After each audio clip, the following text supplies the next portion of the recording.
Hello and welcome to Joie de Vivre. Thanks for stopping by. So today I wanted to chat a little bit about states of mind. It's something that I find is very important in terms of, well, the question, how do I find happiness? Which is what most people, I think, want, to some degree. You may say you want success. You may say you want freedom. And these are all kind of versions, right, of some version of happiness. And I talked before about the fact that, happiness is not a static thing. And that leads me to this conversation about states of mind.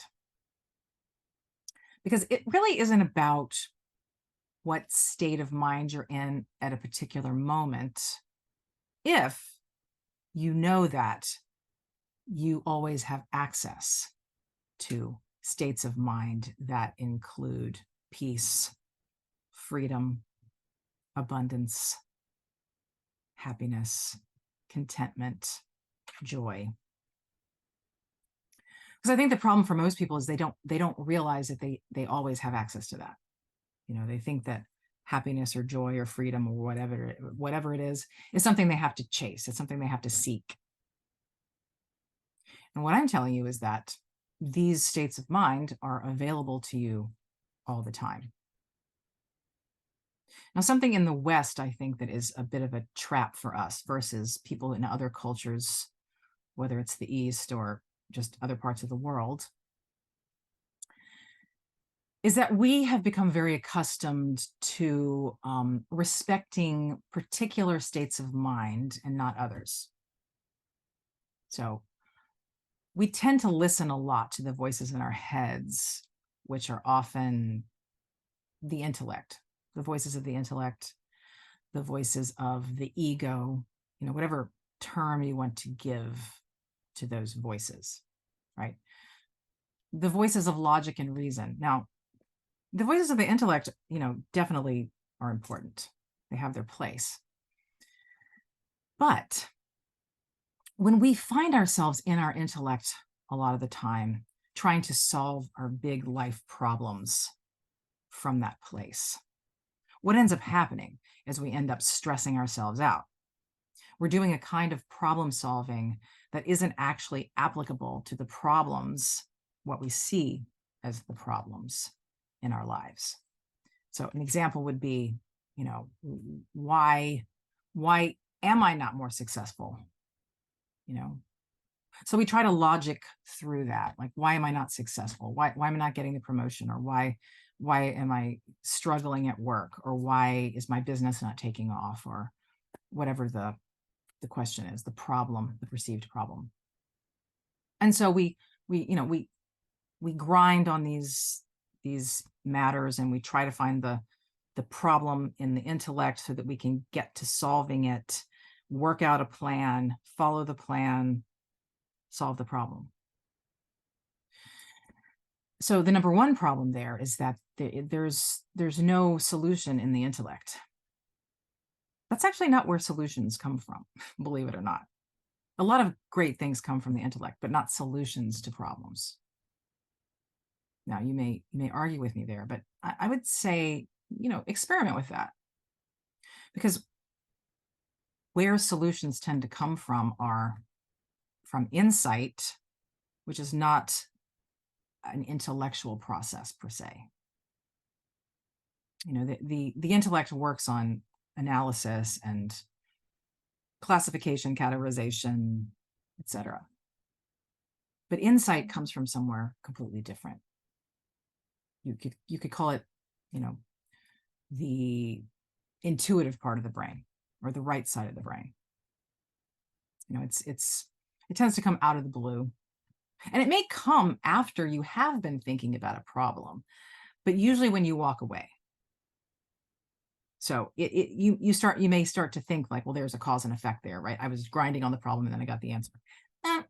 Actually, grinding on the problem didn't give you the answer. The answer came. So the way we use the intellect often is way too much way too much. We tend to try to apply it to our relationships, to, again, those big questions like what am I doing with my life? What am I doing wrong? Why am I not more successful, etc. Now, the reason I bring this up in contrast is that other cultures, people in other parts of the world have understood for a long time that there is great value in other states of mind that do not use the intellect. In the West, we have devalued or undervalued these other states of mind. Now, if you're looking for contentment, peace, freedom, and abundance, they're not going to be found in the intellect. They do not exist there. The intellect goes through a series of processes, which include identifying problems, solving problems, but again, in an intellectual way. There's no happiness to be found in those processes. And so a lot of times people in the West wonder why they're not happy, and it's because they're in their intellect all the time trying to solve their problems, which is not happening in the intellect. So there's a lot of struggling, and then you also end up having, generating stress from those processes because you're not finding the answer.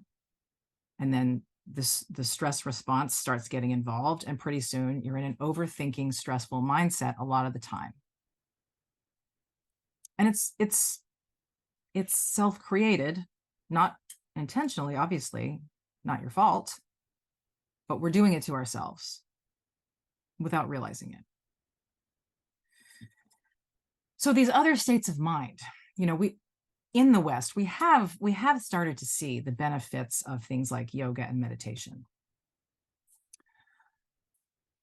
But in our very sort of linear, logical, left brain way, we try to apply those things as practices or activities, right? It's like, okay, so for 30 minutes in the morning, I meditate to clear my head.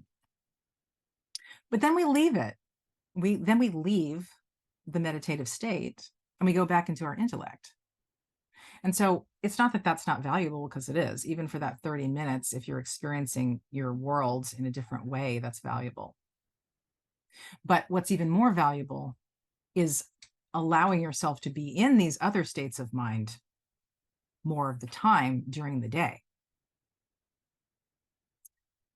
Being in a meditative state of mind is actually way more fruitful than being in your intellect all day long, if you're talking about finding the answers to the deep questions and or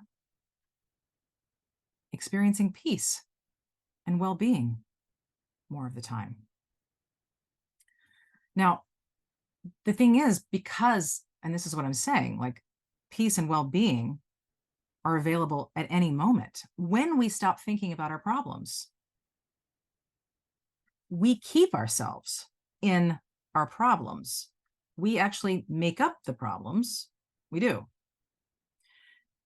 When we're in these other states of mind, which means present and also detaching from your thoughts or having no thought. If you're really present, then your thoughts really either disappear altogether or they become very quiet. And in those moments, you have no problems. It's only the intellect that keeps problems alive. Now, this might, I can hear the objections already. What do you mean I have no problems? Well, in the present moment, you don't have any problems. Now, you may say, well, I have to pay the bills. So that's a problem. And, okay, if you lose your job and you have to pay the bills, you might say that's a problem. That's what the intellect would say. The intellect says that's a problem. However, even if you are unemployed and a bill needs to be paid by the end of the month, in this moment, it's not actually a problem. Do you see what I'm saying? In this very moment, all is well. So, because we tend to often live from problem to problem to problem to problem, we don't allow ourselves the opportunity to actually experience peace, well being, contentment. But the minute we stop thinking about our problems, we can have those things. The minute we let our intellect go, we drop out of our intellect, we allow ourselves to drop into the present moment. Well being is available to us. If this sounds too simple, I, I challenge you to experiment with it. I challenge you. Right here, right now, is there a problem right here? I don't see any. I don't see any problems. So it's not your fault, right? We Westerners have been trained to be in our heads all the time since we were children, and entered elementary school. We've been trained and conditioned to be in our heads. So it's not your fault. It's something you've been conditioned to do.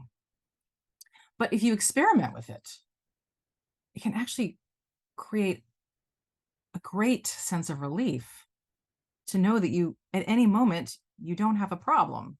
You don't have a problem you need to be thinking about or working out or working through. So that's my experiment for you this week. See if you can experience more moments in which you have no problems. And let me know how that goes. Leave me a comment. All right. Well, I hope you have a wonderful, wonderful week.